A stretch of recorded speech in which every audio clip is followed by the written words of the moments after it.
تاجر ہے تو تجارت مقصود نہیں ہے، دنیا میں گزر بسر اچھا ہو جائے، حلال ہو جائے، حرام نہ ہو، ڈاکہ مارنا نہ پڑ جائے، صرف اس وجہ سے حلال کاروبار کر رہا ہے.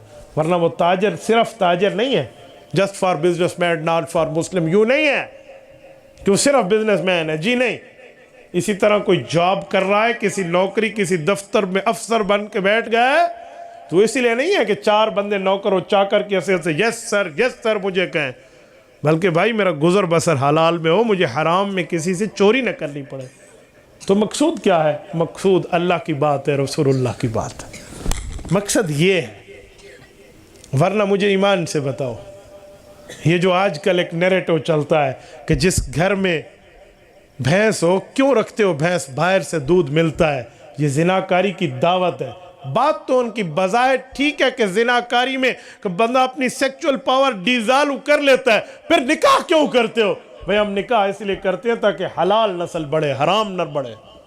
تو بھائی ہم دنیا میں کماتے اسی لیے ہیں کہ دنیا اچھی گزرے، مجھے چوری نہ کرنی پڑے، ورنہ مقصود میرا دین ہے اور ایمان ہے اور مذہب ہے اور اسلام ہے.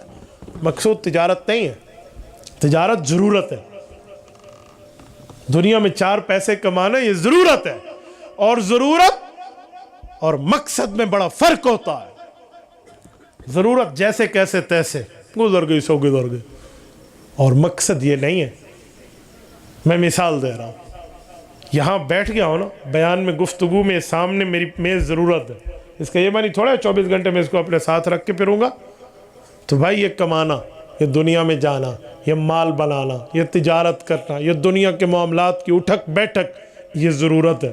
اور الضرورت تتقدر بقدر الضرورہ، ضرورت بھی ضرورت جتنی پوری کی جاتی ہے، ضرورت سے بڑھ کے نہیں کی جاتی. پانی زندگی ہے، پانی زندگی کی ضرورت ہے، لیکن پانی بھی ایک مقدار میں پئیں گے. اگر پانی زیادہ ہو جائے تو بندہ ڈوب کے مر جائے.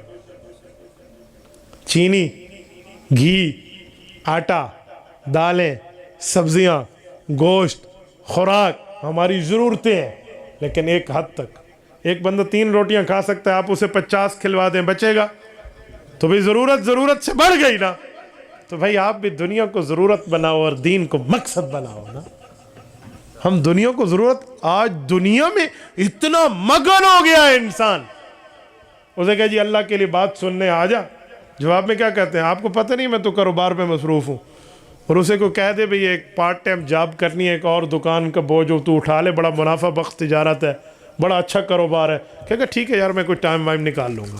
تو دنیا کے لیے تجھ سے ٹائم نکلتے اور اللہ کے لیے تجھے موت پڑتی آتے ہوئے، تو نے مقصد کسے بنایا اور ضرورت کسے بنایا؟ لوگ سمجھتے ہیں یہ مولوی پتہ نہیں تاجروں کے پیسے سے چڑھتے ہیں، لعنت ہے اس پہ جو اس معاملے میں چڑھے. ہاں ہمیں رشک کرنا چاہیے، تو قرآن کہتے ہیں وَفِي ذَلِكَ فَلْيَتَنَافَسِ الْمُتَنَافِسُونَ. تمہیں رشک کرنا ہے، گویا لالچ رکھ رہی ہے تو دین کے بارے میں رکھو. اس کے نوافل مجھ سے زیادہ، میرے نوافل اس سے کم ہیں. اس کے حج اور عمرے مجھ سے زیادہ، میرے حج اور عمرے کم ہیں. اس کے ختم قرآن مجھ سے زیادہ، میرے ختمات قرآن کم ہیں. یہ دین میں مجھ سے آگے، میں دین میں اس سے پیچھے. یہ لالچے رکھو اگر رکھنا ہے. پیسے پر لالچ، پیسہ تو ہاتھ کی میل ہے. یاد رکھیں یہ وہ ہے جو بادشاہت میں ایک جگہ نہیں رہتا. ایک کسی کے پاس جتنا زیادہ پیسہ وہ اتنا زیادہ پریشان ہوتا ہے.